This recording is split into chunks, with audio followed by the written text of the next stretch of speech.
Mas Sapot, dimanapun berada, jumpa lagi dengan kami, tim Mas Oh, Sapot, untuk kita boleh belajar bersama tentang firman Tuhan, dan sudah hadir saya bersama dua abang ganteng di sini ya.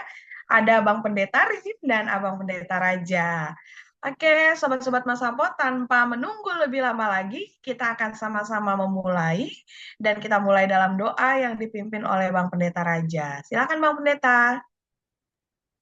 oke, marilah kita berdoa. Kami bersyukur ya Tuhan, di saat ini kami bersama-sama hendak boleh sharing firman Tuhan dan juga kami mendoakan kiranya kami semuanya juga dengan sobat-sobat Mas Sapot boleh mendapatkan berkat dari firman Tuhan yang menguatkan kami dengan rahmat Tuhan. Dalam nama Tuhan Yesus kami berdoa dan mengucap syukur. Amin. Amin.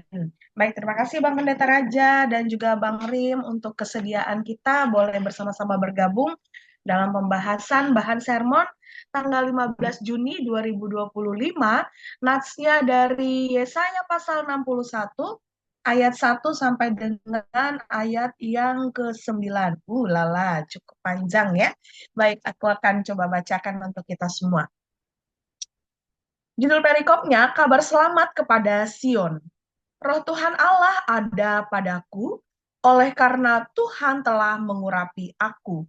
Ia telah mengutus aku untuk menyampaikan kabar baik kepada orang-orang sengsara dan merawat orang-orang yang remuk hati, untuk memberitakan pembebasan kepada orang-orang tawanan dan kepada orang-orang yang terkurung dalam kelepasan dari penjara, untuk memberitakan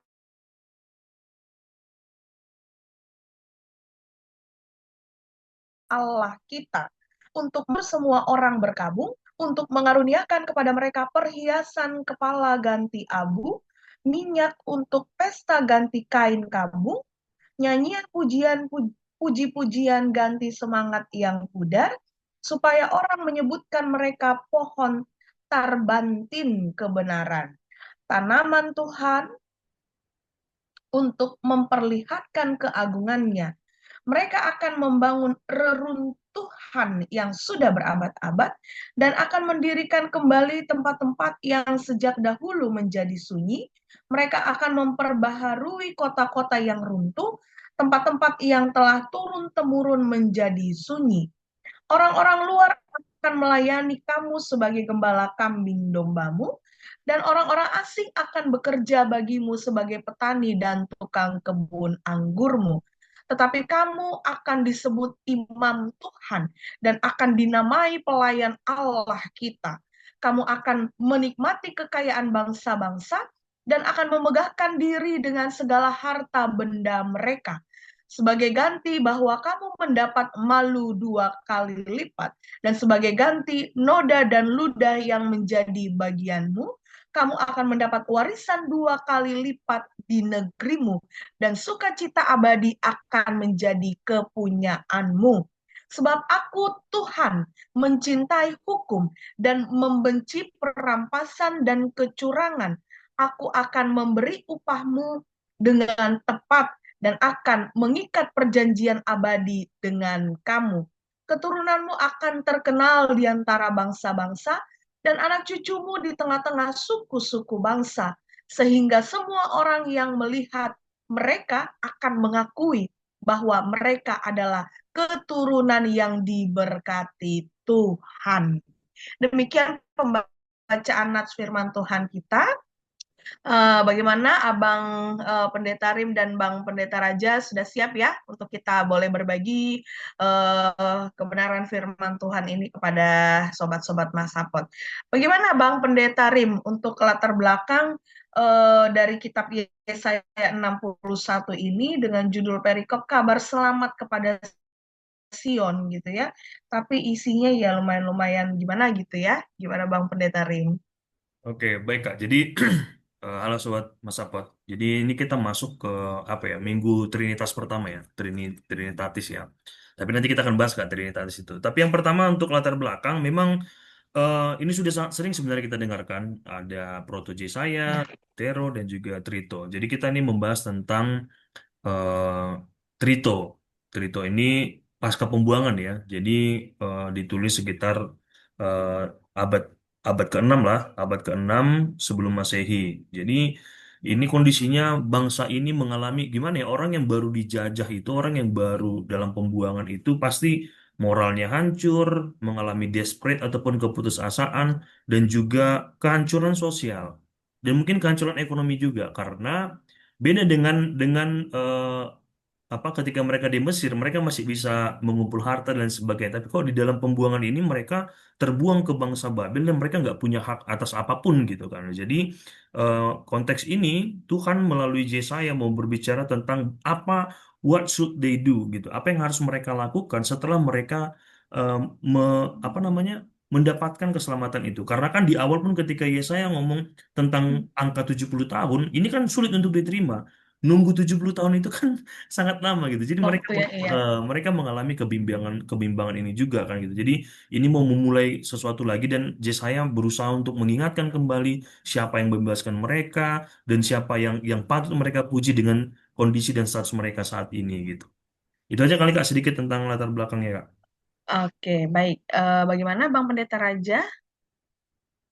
Iya baik ya sama ya Kak kelanjutannya tadi ya karena mereka tadi sudah sekian lama 70 tahun dibuang ke Babel ya mereka sudah sangat-sangat merasa kecewa juga ya dan merasa ragu-ragu dengan iman mereka juga kenapa kami bangsa Tuhan harus mengalami begini beratnya eh, pergumulan begitu beratnya hidup kami begitu ya. Nah oleh karena itu di Yesaya 61 ini Tuhan memberikan pengharapan kepada mereka juga supaya mereka itu punya iman yang bertumbuh juga. Dan di Yesaya 61 ini eh, mau menunjukkan bahwa yang membuat pengharapan itu adalah kuasa Roh Kudus ya, kuasa Roh Tuhan. Maka dimulai tadi di ayat 1 Tuhan Allah padaku. Dan kemudian ada kata-kata mengurapi. Nah, jadi kalau kata yang mengurapi ini sangat penting sekali dalam teologi Kristen ya. Karena kalau dalam bahasa Ibrani yaitu yang diurapi itu disebut Mesias. Mesias itu artinya yang diurapi. Kemudian kalau dalam bahasa Perjanjian Baru bahasa Yunani itu sama dengan Kristus. Nah, nanti mungkin kita lihat relasinya ya antara Allah Bapa, ada Roh Tuhan, ada dari situ Mesias. Nah, nanti mungkin kita lihat lagi relasinya. Terima kasih, Kak. Oke, ya berarti sudah sangat jelas bahwa konteksnya adalah setelah mereka masa pembuangan dan mereka harus membangun kembali yang sudah apa ya, yang sudah lama tak terjangkau itu gitu ya.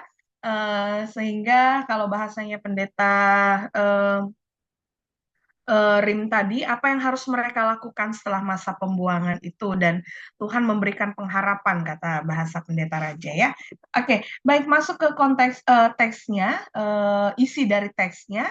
Apa yang boleh disampaikan dari Bindu 61 ini atau pasal 61 ini ayat 1 sampai dengan ayat 9? Apa poin-poinnya? Apa yang memang kalau bahasa Bang Rim ada yang harus mereka lakukan setelah masa pembuangan apa gitu ya? Silakan Bang Rim.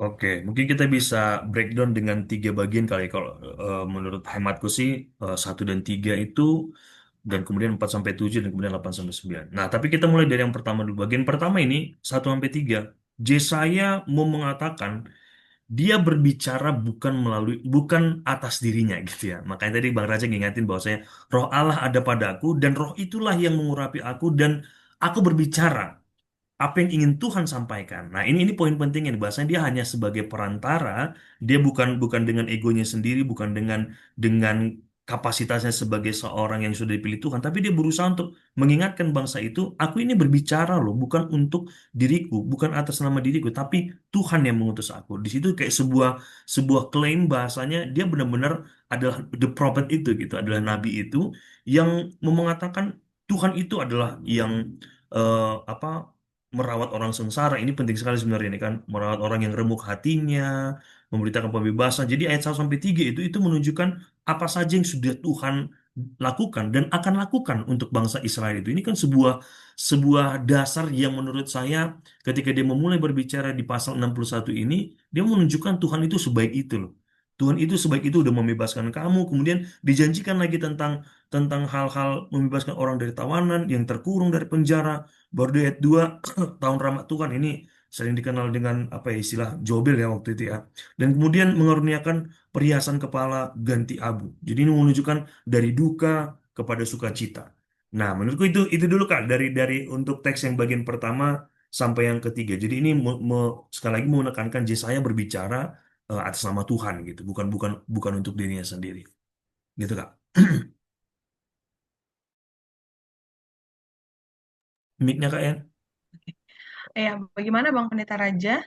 Iya Kak, iya sedikit tambahan lagi. Jadi dengan kuasa roh Allah itu ada beberapa hal memang yang mau dilakukan ya oleh Mesias itu, eh, yaitu ada banyak hal di sini untuk menyampaikan kabar baik, merawat orang yang remuk hati, memberitakan pembebasan kepada orang-orang tawanan, kelepasan dari penjara kepada orang-orang yang terkurung, memberitakan tahun rahmat Tuhan dan hari pembalasan Allah kita untuk menghibur semua orang yang bergabung. Jadi ini banyak hal yang menjadi pengharapan bagi setiap umat, ya bukan hanya umat Israel waktu itu ya, tapi juga kepada kita semua yang mendengarkan ataupun membaca firman Tuhan ini ada pengharapan bagi kita.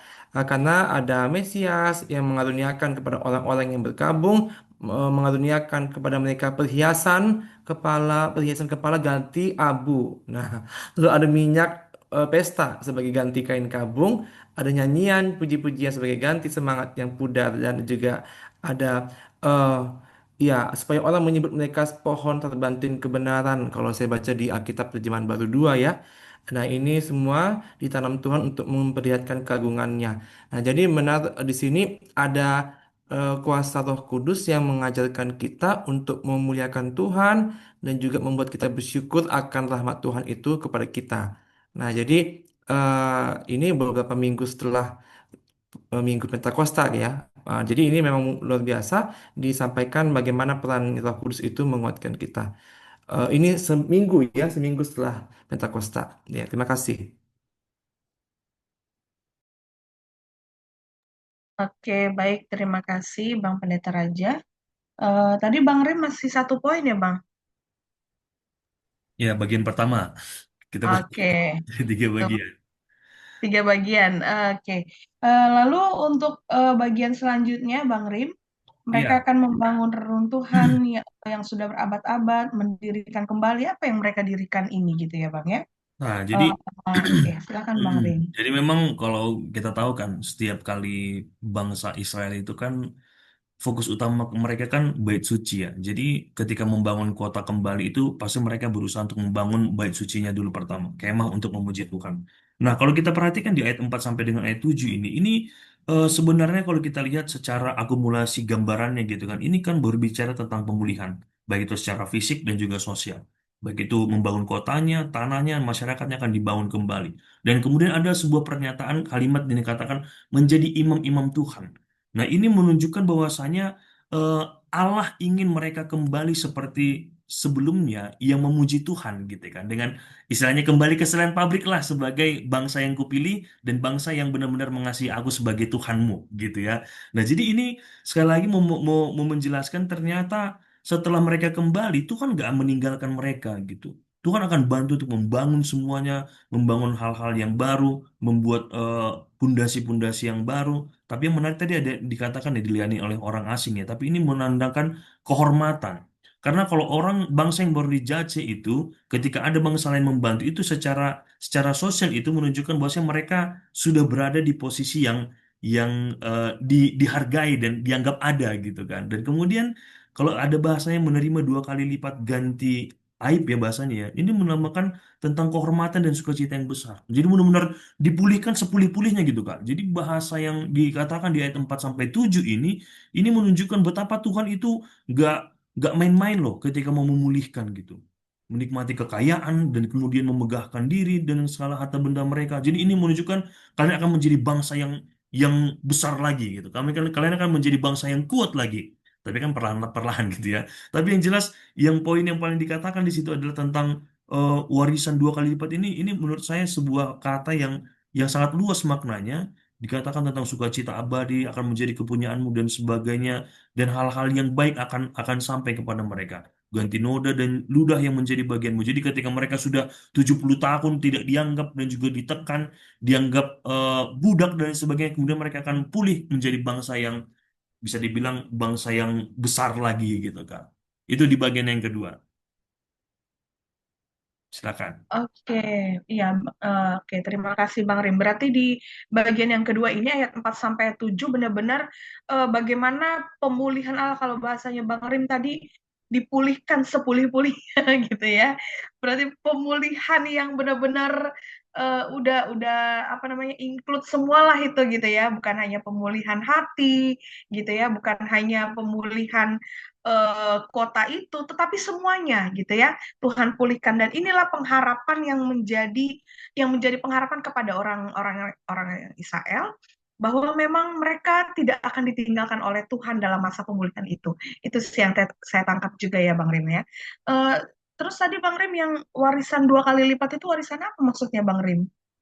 Nah, Sebelum kalau Tuhan pendeta ya, ya. kalau melihat kalimatnya ini 2 kali lipat itu artinya ketika mereka mengalami penghinaan itu, mereka akan eh, mendapatkan bagian tentang sukacita dan kemudian apa ya?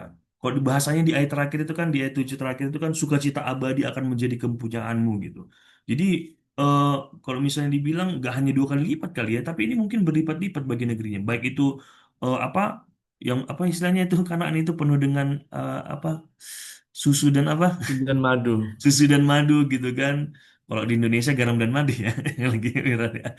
Nah tapi ini menunjukkan akan lebih dari situ dan akan memulihkan berlipat-lipat dari kondisi sebelumnya ketika 70 tahun sebelumnya mereka berada di di tanah perjanjian itu.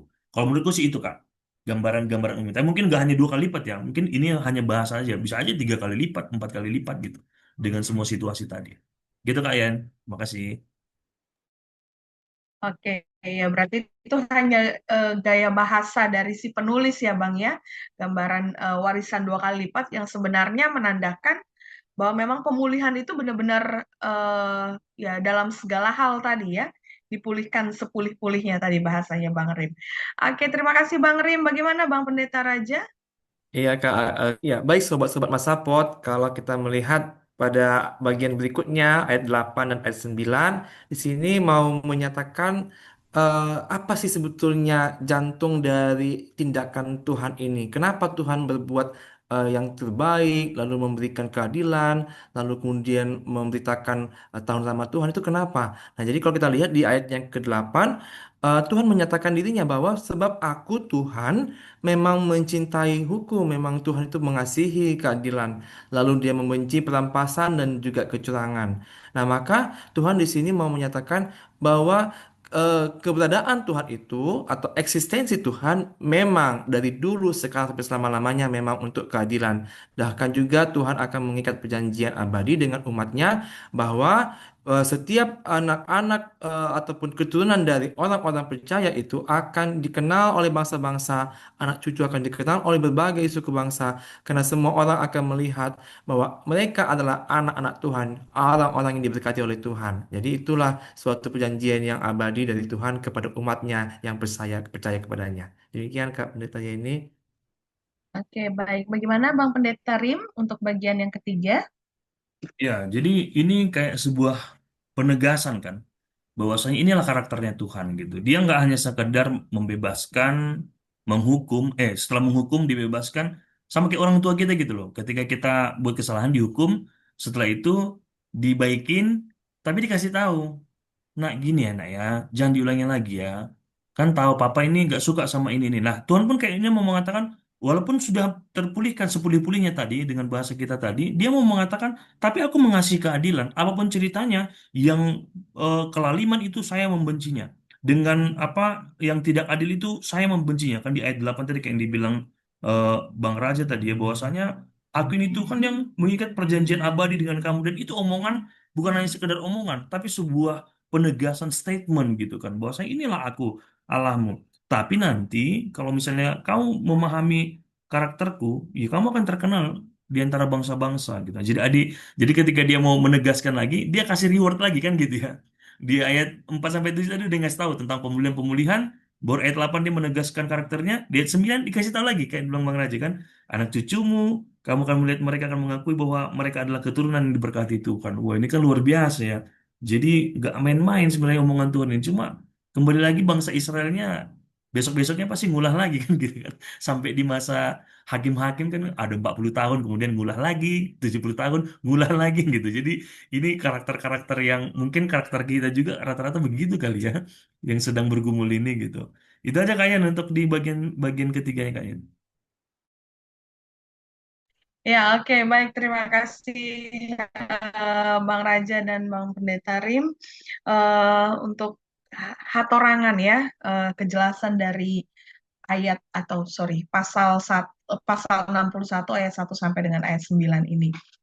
Jadi kita bisa melihat di situ bagaimana karya dan kebaikan Tuhan yang juga terus senantiasa memberkati kehidupan bangsa Israel. Kita melihat bagaimana juga kalau bahasanya tadi adalah karakternya Tuhan di situ ya. Jadi memang benar-benar lengkaplah semua ya. Pemulihannya dapat, kebaikan Tuhannya dapat, tetapi Tuhan juga tetap menegaskan bahwa Allah itu ya mencintai hukum ya. Jadi iman kita jangan membalonong gitu ya. Sebentar begini, sebentar begini gitu ya. Oke, kita masuk kepada refleksi dan minta tolong dikaitkan dengan tema ya, Bang Rim dan Bang Raja. Tema kita adalah memberitakan tahun rahmat Tuhan. Boleh nanti refleksinya dikaitkan dengan tema juga. Terima kasih. Silakan Bang Rim. Baik, terima kasih Kak Ian. Jadi ini eh, sebenarnya kan kalau secara letter like-nya kan nggak ada kalimat supaya memberitakan rahmat Tuhan. Tapi ini sebuah kesadaran kan gitu. Masa sih yang udah dipulihkan sepulih-pulihnya, masa sih yang sudah diberkati ini kita udah masuk pertengahan tahun 2025 dan we still alive gitu ya. Masa sih nggak mau memberitakan itu sama orang lain gitu. Masa sih nggak mau mengungkapkan itu me apa ya istilahnya menyampaikan kepada semua orang aku ini diberkati loh sampai bulan ini pertengahan tahun ini aku masih diberkati loh gitu kan. Jadi ini mau melambangkan kaitannya itu tadi dengan topik kita tadi tentang memberitakan tahun perhidupan di ya, bahasa rahmat Tuhan. Iya, apapun ceritanya sebenarnya itu udah jadi kayak basicnya kita. Harusnya itu menjadi habit. Bahasanya setiap apapun yang kita alami itu harus kita ungkapkan, oh ini karena Tuhan. Nah, apalagi di Minggu Trinitas kan, kalau Trinitas ini kan sebenarnya eh, sebuah apa ya? Konsepsi udah ada Allah Bapa, Putra dan Roh Kudus karena Tertullianus waktu itu kan merumuskan itu karena di Alkitab kita nggak ada istilah Trinitas, tapi ini melambangkan ada tiga persona. Kalau bahasanya dia itu apa ya?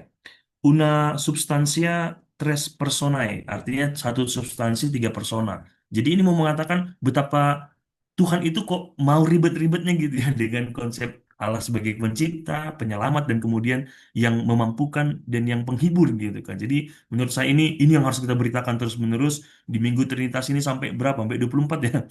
Minggu Trinitas itu dan itu yang harus kita ungkapkan terus bahwa Allah Bapa Putra dan Roh Kudus itu selalu berada di dalam hati kita dan harus kita sebarkan ke semua-semuanya gitu. Semampunya kita, sesanggup-sanggupnya kita. Terima kasih Kak Yen, itu refleksi dari saya. Oke, baik. Makasih Bang Rim. Bagaimana Bang Raja? Iya, makasih. Mungkin singkat aja, mungkin satu dua kalimat ya. Bahwa setelah kita mendengarkan tadi tahun lama Tuhan itu, kita memberitakan tahun lama Tuhan, ya maka kita diminta untuk selalu berpengharapan kepada Tuhan dan bersyukur kepada Tuhan.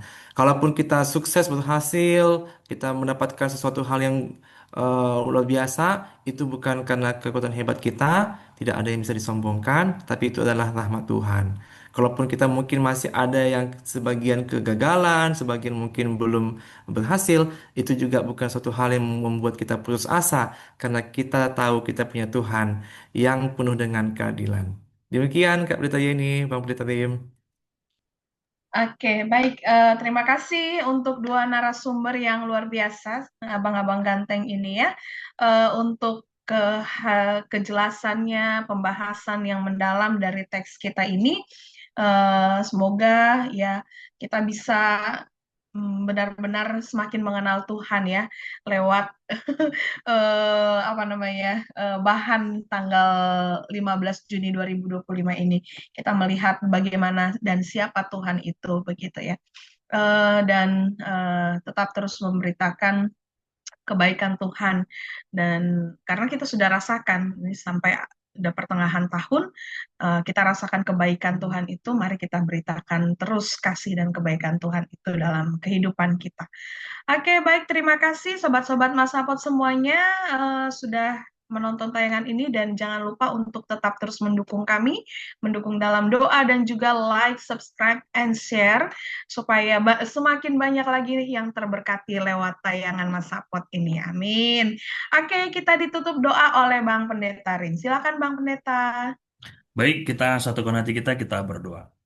Bapa di surga, terima kasih Tuhan untuk pemahaman dan juga untuk karya Tuhan di dalam kehidupan kami yang semakin kami sadari ketika pembacaan Yesaya 61 ayat 1 sampai dengan 9 bahwasanya Tuhan tidak hanya menghukum tapi juga memulihkan dan juga memberikan janji keselamatan.